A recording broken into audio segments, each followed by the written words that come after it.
Sun Business, les dirigeants et les entrepreneurs du territoire ont la parole. Clément Lessort. Voilà, bonjour à toutes et à tous, je suis ravi de vous retrouver pour ce nouveau numéro de Sun Business, mardi 15 mai, 12h30, tout pile. Ce mardi, je reçois pour ce nouveau numéro de Sun Business, je reçois François Badenès, bonjour. Bonjour. Merci d'avoir accepté mon invitation. Vous êtes consultant, coach, conférencier en innovation managériale. Vous êtes cofondateur et président des Artisans du Changement, créateur de la Fabrique du Changement, 5e édition qui aura lieu les 24 et 25 mai prochains, c'est la semaine prochaine. François Badenès accompagnait la transformation des organisations et la conduite du changement en replaçant l'humain au cœur des enjeux. Ça, c'est votre credo. Est-ce que ce sont les organisations ou les dirigeants de ces mêmes organisations qui doivent changer ? Les deux, mon colonel. En fait, ça dépend des situations. Il faut de toute façon un soutien et un sponsoring fort des dirigeants qui doivent avoir conscience des transitions en cours, qui sont souvent demandeurs eux-mêmes de soutien, d'aide, d'accompagnement pour notamment travailler sur le management intermédiaire et changer à la fois les postures, les méthodes de travail, etc. Et puis quelquefois, ça vient des managers intermédiaires qui viennent nous voir en disant nous on a vraiment des points de progrès sur le management, l'organisation. Aidez-nous à convaincre nos dirigeants ou le chef à trois plumes de la nécessité d'adopter des nouvelles façons de travailler, de développer par exemple du télétravail, de créer une salle de créativité, enfin voilà des choses comme ça. Voilà, ça vient des uns ou des autres. L'important c'est qu'à un moment donné ils travaillent tous ensemble dans le même sens parce que la transition c'est un enjeu stratégique important et il faut que tout le monde tire dans le même sens. Bon, et collectif, en replaçant l'humain au cœur du projet, vous nous dites, est-ce que vous ne pensez pas que c'est davantage les indicateurs économiques qui sont les meilleurs arguments pour convaincre les décideurs ? Oui, aussi. Sauf qu'aujourd'hui, hélas, dans les indicateurs économiques et dans le fameux PIB, il y a très peu de variables des sciences sociales. Et c'est assez d'ailleurs curieux de voir des directeurs administratifs et financiers ne pas tenir compte, par exemple, du coût cumulé des salaires chargés, du temps perdu en réunion, du coût de l'absentéisme ou du burn-out et du turnover. Voilà, ne pas prendre en compte ces variables-là et se poser la question de l'attractivité économique et de la marque employeur de l'entreprise sans prendre en compte ces indicateurs-là, c'est se tirer une balle dans le pied aujourd'hui. Et ça amène beaucoup d'entreprises, d'ailleurs, à avoir des vraies difficultés de recrutement, par exemple, aujourd'hui, puisque quand on sait que l'ambiance managériale n'est pas très bonne, ça attire moins, notamment les milléniums et les jeunes talents.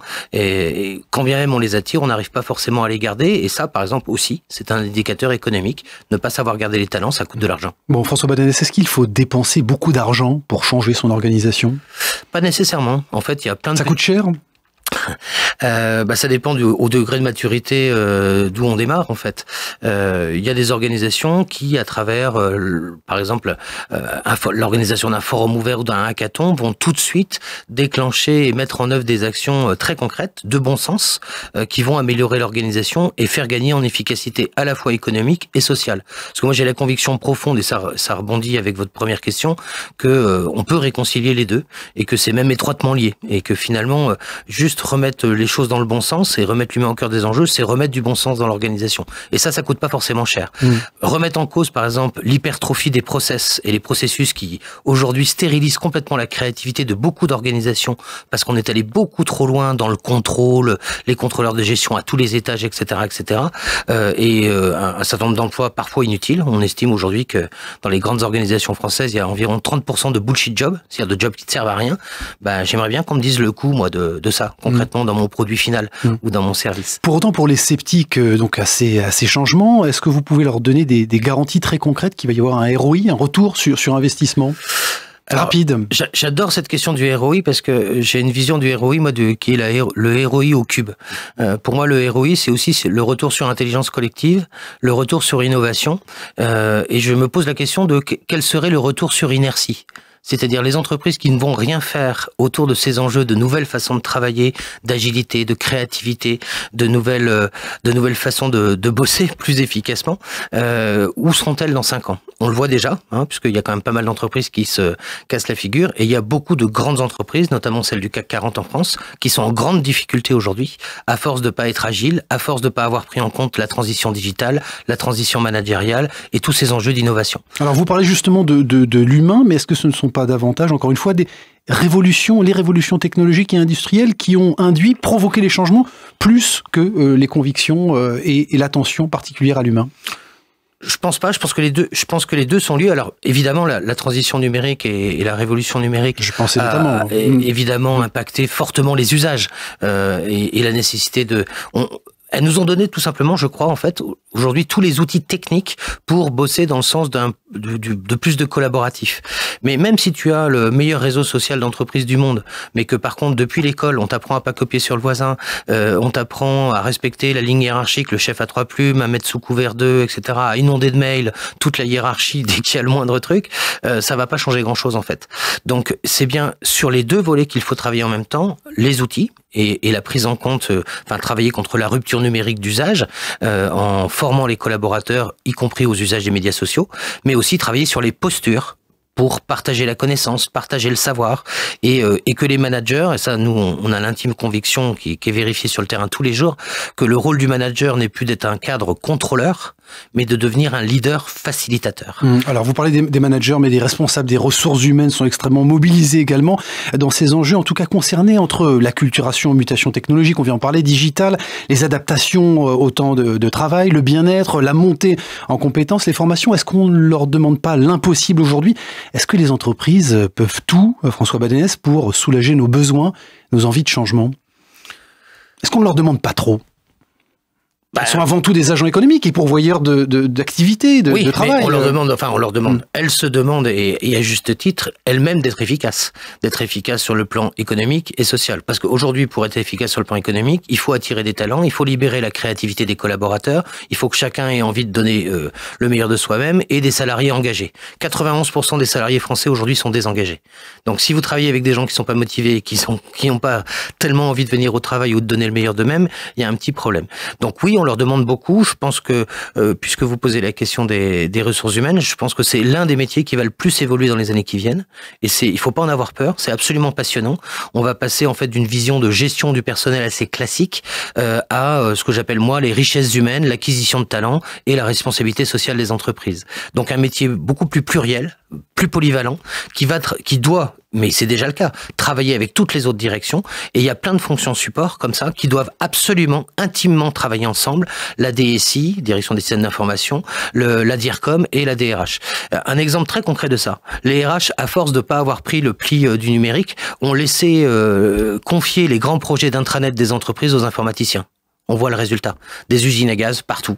Des intranets qui sont absolument pas collaboratifs. Tout simplement parce que les informaticiens seuls sont pas forcément bien préparés à développer des outils collaboratifs. Donc, ils ont besoin des uns des autres et il faut absolument qu'ils se reparlent et qu'ils travaillent ensemble. Bon, je parlais de la Fabrique du changement, cet événement qui va avoir lieu donc le 24 et 25 mai prochain. François Badenès, qu'est-ce qui a changé en 5 éditions de cette Fabrique du changement, notamment au sujet de la considération que les entreprises portent à votre événement? Qu'est-ce qui a changé? Sans doute, et excusez cette immodestie, mais le succès de l'événement qui finalement est un bon indicateur aussi de l'état d'esprit des entreprises et des organisations aujourd'hui. Il y a deux principaux changements. Beaucoup plus de demandes qu'avant. On est passé d'une première édition de 150 participants en 2014. Aujourd'hui, c'est 1400 personnes sur 2 jours. Donc ça, en soi, je pense que c'est un bon indicateur, sachant qu'en plus, la billetterie est close depuis déjà 2 mois. 1400 personnes, il ressemble à quoi, le public? C'est quoi leur profil? Alors, c'était un public au départ, dans les premières éditions, qui était beaucoup plus féminin que masculin. Peut-être aussi parce que les femmes sont plus pragmatiques par rapport au changement et souvent dans des postes, des fonctions support plus féminisées que d'autres métiers. Ça, c'est un peu moins vrai. On est passé d'un curseur 70% de femmes, 30% d'hommes, à aujourd'hui 60-40, donc ça se rééquilibre un peu. Il y avait très peu de collectivités locales ou d'acteurs publics dans les premières éditions. Il y en a beaucoup plus cette année. Là aussi, on est passé de 10-15% d'inscrits à 20-25%. Ce qui veut dire que ça bouge aussi dans le secteur public et c'est une bonne nouvelle. Et que beaucoup de structures ou d'acteurs parapublics se posent des questions. Les CAF, CPAM, CARSAT. La CARSAT, par exemple, qui est l'un de nos partenaires cette année. Ça aussi, en soi, c'est un indicateur. Ça veut dire que... Le profil de vos partenaires, François Badenès, est-ce que c'est un indicateur des secteurs d'activité, des filières où on se met en mouvement particulièrement ? Il y a vraiment de tout. Il y a évidemment dans nos partenaires nationaux plutôt des grands groupes, Veolia, EDF, qui eux-mêmes ont des stratégies, notamment de communauté d'ambassadeurs du changement en interne. On est ravis aussi d'avoir le groupe ERAM, alors lui qui est un acteur régional, mais un acteur important, groupe ERAM et Gémeaux. Et puis il y a le réseau Germe, qui est un réseau un peu cousin finalement en termes de philosophie, qui nous soutient dès cette année. Pas de tentation de social washing. Comment est-ce que vous mesurez la sincérité de ces engagements-là? D'abord parce que ce sont tous des clients des artisans du changement. Et c'est tous les partenaires de la fabrique sont des gens qu'on connaît, chez qui on est intervenu, au moins à travers des séminaires ou des politiques de formation. Donc on a une confiance dans la sincérité et le sponsoring de la démarche. Un événement complet chaque année pour terminer, mais un modèle économique encore fragile et réinterrogé à chaque édition. Pourquoi? Pour quelle raison? Non, il est plus tellement réinterrogé. Stabilisé, vous êtes serein on arrive finalement, je crois, à 5 ans, c'est l'âge de la maturité.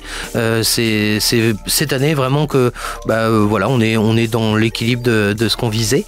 Et voilà, par contre, on a toujours besoin des partenaires et on est ravis de les avoir. Sans eux, on pourrait pas viser l'équilibre, ou alors avec une billetterie qui serait beaucoup moins accessible. Et pour revenir à la typologie quand même de nos visiteurs, il y a aussi, et c'est ça qui me fait moi très plaisir, beaucoup de gens de TPE, de PME, et c'est ce mélange, cette alchimie justement entre des gens d'horizons très variés qui fait aussi la richesse de l'édition. Donc les très petites et moyennes entreprises. François Badenès, consultant, coach, conférencier en innovation managériale, cofondateur et président des Artisans du Changement et créateur de la Fabrique du Changement qui a lieu les 24 et 25 mai prochains à Stéréolux à Nantes. Merci de nous avoir suivis. Merci François d'avoir été présent dans nos studios. Je vous souhaite une excellente semaine. Vous pouvez retrouver évidemment cette émission sur l'application MySun et les players de la radio. Et je vous dis à mardi prochain pour un nouveau numéro de Sun Business.